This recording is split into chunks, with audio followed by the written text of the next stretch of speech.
আপনি বলেন আপনার লাইফে ডিসিপ্লিন নিয়ে আসতে চান, কিন্তু যখন এর জন্য পরিশ্রম করার সময় আসে, তখন আপনি নিজেকে ধোঁকা দিয়ে দেন। আপনি পরিবর্তন হবার চেষ্টা তো করেন, কিন্তু আপনার মন একই মিথ্যে কথা বারবার বলতে থাকে। আর ওই মিথ্যে কথাটা হলো আগামীকাল থেকে করব।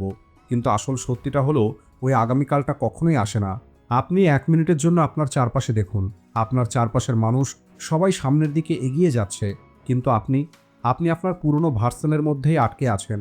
আর যদি এভাবেই চলতে থাকে, তাহলে একদিন এমন সময় আসবে যখন আপনি রিয়ালাইজ করবেন আপনার কাছে ট্যালেন্ট অথবা অপরচুনিটির কোনো অভাব ছিল না, বরং যে জিনিসটার অভাব ছিল সেটা হলো এই ডিসিপ্লিনের।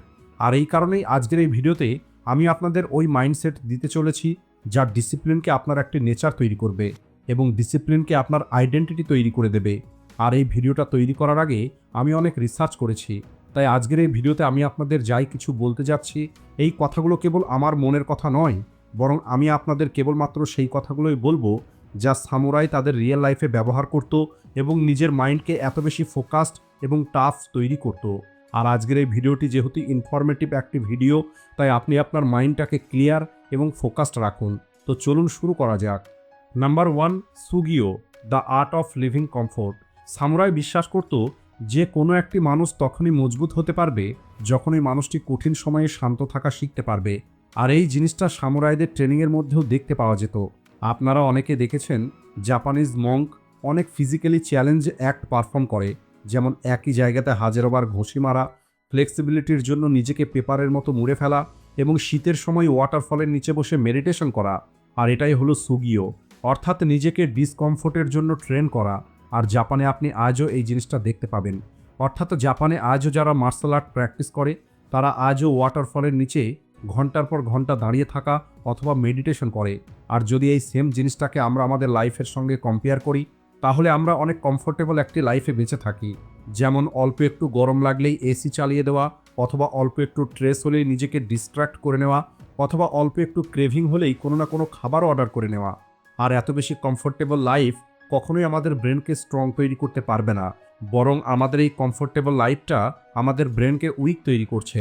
আর এটাই হলো কারণ অল্প একটু কঠিন পরিস্থিতি আমাদের সামনে আসলেই আমরা ডিপ্রেস হয়ে যাই আর নিজের উপরে কন্ট্রোল হারিয়ে ফেলি।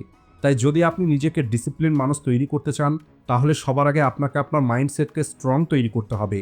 নিজের মধ্যে ডিসকমফোর্টকে সহ্য করার শক্তি তৈরি করতে হবে। আর এমনটা করার জন্য আপনাকে সামুরাইদের মতো ঘন্টার পর ঘন্টা ট্রেনিং করার কোনো প্রয়োজন নেই। আপনাকে কেবল আপনার লাইফের প্রতিটা ছোট ছোট জিনিস এবং ছোট ছোট মুহূর্তে কমফোর্টের পরিবর্তে ডিসকমফোর্টকে বেছে নিতে হবে। যেমন রোজ আপনি ঠান্ডা জলে স্নান করুন। যখন আপনি কোনো কাজ করছেন আর আপনি টায়ার্ড ফিল করছেন, তাহলে আপনি ওই কাজটা কমপ্লিট না করা পর্যন্ত উঠবেন না। যখন আপনি বোর ফিল করছেন এবং আপনার ফোন হাতে নিতে ইচ্ছে করছে, তখন আপনি আগামী 20 মিনিট পর্যন্ত মোবাইল ছাড়াই বসে থাকুন। এই ছোট ছোট কাজগুলো করার কারণে আপনার ব্রেন ধীরে ধীরে পরিবর্তন হবে আর আপনার মাইন্ড পুনরায় রিবিল্ড হবে। আর এরপরে আপনার যে মাইন্ডসেট হবে সেটা কোনো রকমের প্যানিক না করেই বড় থেকে বড় ডিসকমফোর্ট সিচুয়েশনকে সহ্য করে নিতে পারবে। আর সুগিও আমাদেরকে এটাই শেখায় আমাদের কিভাবে সহ্য করতে হবে। কিন্তু এই পয়েন্টটা আপনার লাইফে কোনো কাজে আসবে না যদি আপনার কাছে সঠিক ডাইরেকশন না থাকে। আর এর জন্যই পরের পয়েন্ট, number 2, ikigai, your purpose of discipline.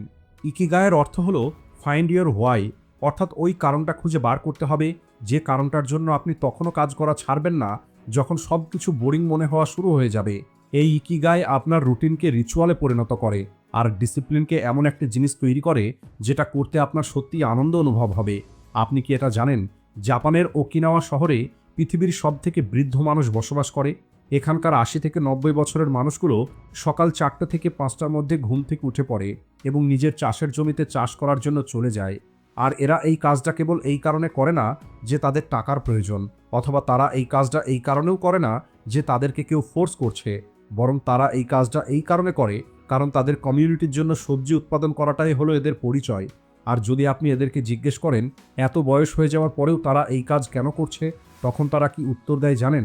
I still have something to give this world. আর এটাই হলো রিয়েল ইকিগাই, যা আপনার কাজকে আপনার পরিচয় তৈরি করে, যা আপনার কাজকে আপনার জীবন তৈরি করে। আর বেশিরভাগ মানুষের জীবনের ডিসিপ্লিন না থাকার পিছনের কারণই হলো এটা, যে তাদের কাছে এমন কোনো স্ট্রং রিজন থাকে না যে কারণে এরা ডিসিপ্লিন থাকবে। তাই আপনাকে আপনার রিয়েল লাইফে ইকিগাই খুঁজে বার করতে হবে। অর্থাৎ আপনাকে ওই জিনিসটা খুঁজে বার করতে হবে যে জিনিসটা আপনি আপনার সম্পূর্ণ মন থেকে করতে পারবেন, যেটা করার জন্য আপনার কোনো মোটিভেশনের প্রয়োজন হবে না। কিন্তু নিজের ইকিগাইকে ফলো করার জন্য আপনার মাইন্ডকে ডিস্ট্রাকশন থেকে দূরে রাখতে হবে এবং নিজের মধ্যে ক্লিয়ারিটি তৈরি করতে হবে।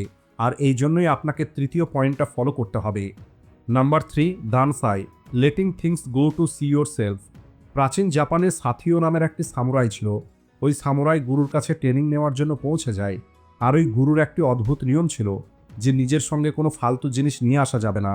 কিন্তু সাথিও যখন আসে তখন সে তার সঙ্গে করে সব কিছু নিয়ে আসে, এক্সট্রা পোশাক, এক্সট্রা তলোয়ার, এক্সট্রা টুল, এমনকি ছোট ছোট প্রয়োজনীয় জিনিস। কারণ সাথিওর মনে হতো নিজের কাছে অতিরিক্ত জিনিস থাকার অর্থ হলো অতিরিক্ত শক্তি। আর এই সব কিছু দেখে ওই গুরুজি সাথিওকে কোনো কিছুই বলেনি, বরং গুরুজি সাথিওকে প্রতিদিন সকালে পাহাড়ে উঠতে বলেন। আর আগামী 4 দিন পর্যন্ত সাথিও কোনো রকমভাবে পাহাড়ের উপরে উঠে পড়ে। কিন্তু 5 নম্বর দিনে সাথিও হার মেনে নেয়। এরপরে গুরুজি বলেন, তুমি এই কারণে হেরে যাওনি যে ওই পাহাড়টা অনেক বেশি উঁচু, বরং তুমি এই কারণে হেরে যাচ্ছ কারণ তোমার সাথে থাকা জিনিসগুলো অনেক ভারী। আর তখন সাথিও বুঝতে পারে যে জিনিসগুলোকে সে প্রয়োজনীয় মনে করছিল সেই সমস্ত জিনিসগুলোই তার জীবনটাকে আরও কঠিন তৈরি করছে। আর এটাই হলো দানসাই রুল, যে রুলটা আমাদেরকে বলে কখনোই আপনি একটি ডিস্ট্র্যাক্ট মাইন্ডসেট নিয়ে ডিসিপ্লিন থাকতে পারবেন না। তাই আপনি আপনার জীবন থেকে সেই সমস্ত কিছুকে দূর করে দিন যে জিনিসগুলো আপনার কোনো প্রয়োজন নেই, যে জিনিসগুলো আপনাকে আপনার লক্ষ্য থেকে দূরে নিয়ে যাচ্ছে, যাতে আপনি নিজেকে ডিসকভার করতে পারেন। কারণ আপনার ব্রেনের মধ্যে যত কম থট থাকবে আপনার মধ্যে তত বেশি ক্লিয়ারিটি থাকবে। আপনার অনেক বেশি গোলস অথবা অনেক বেশি হ্যাবিটের প্রয়োজন নেই। আপনার কেবল দুটো জিনিসের প্রয়োজন, সেটা হলো আপনার ইকিগাই অর্থাৎ আপনার লাইফের পারপাস এবং একটি ডিক্লেটার মাইন্ড। Rule number 4, রেগি। রেগির অর্থ হলো ছোট ছোট বিষয়ে রেসপেক্ট এবং ডিসিপ্লিনকে মেনটেন করা। যদি আপনি কখনো জাপানিজ ক্লাসরুম অথবা ওয়ার্ক প্লেসে যান তাহলে সেখানে আপনি দেখতে পাবেন প্রতিটা জিনিসকে একটি প্রপার অর্ডারে রাখা হয়েছে। যেমন জুতোগুলোকে একই লাইনে রাখা হয়, ক্লিন ডেস্ক থাকে। আর মজাদার কথা হলো এমনটা করার জন্য তাদেরকে কেউ বলে না, বরং এরা নিজে থেকেই এমনটা করে। এর কারণ হলো জাপানিজরা বিশ্বাস করে আমাদের সারাউন্ডিং আমাদের মাইন্ডকে প্রোগ্রামিং করে।